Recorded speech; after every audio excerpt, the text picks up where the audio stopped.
The White Knight was dying. Not quickly, not mercifully, but slowly, painfully, as if death itself had chosen to linger. Blood streamed down his face, thick and warm, dripping from his chin onto the soaked battlefield beneath him. His armor had been torn apart, metal bent inward, flesh exposed. Every breath he took came out broken. His vision blurred, fading in and out as darkness crept closer. And yet, one thought clawed its way through the chaos. Was he really going to lose to a weakling like Cecil Purdium? A figure stood before him. The man wore full black armor, his presence swallowing the light around him.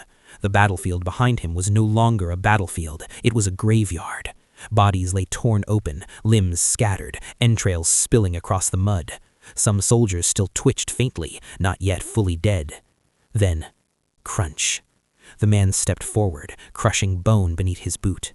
"What do you think?" he said, calmly. "I spent quite a lot on this trap, you know."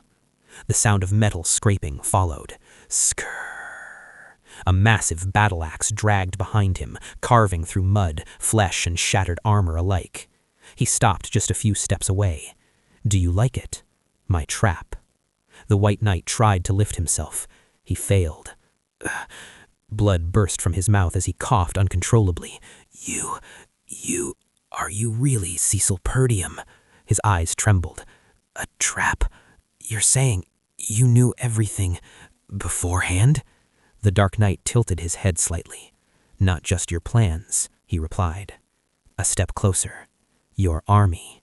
Another. Your spies. Closer still. Even your thoughts."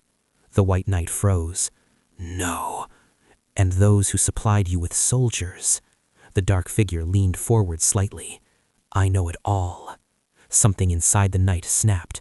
"No! No!" he shouted, panicked. "That was classified information. That's impossible. Impossible." His breathing spiraled out of control. "That's nonsense. How does a weakling like you—" Thud. "Ah!" he screamed. Silence. The Dark Knight crouched slowly. He removed part of his helmet, just enough. The White Knight's eyes widened. His breath stopped. "What are you?" Terrified whisper. What stared back at him was no longer human. "Come at me again," Cecil said, "as many times as you want. I'll win every war from now on." He leaned closer. "Do you want to know why?" A long pause, suffocating. "Because this time," a slow breath, "I have a plan."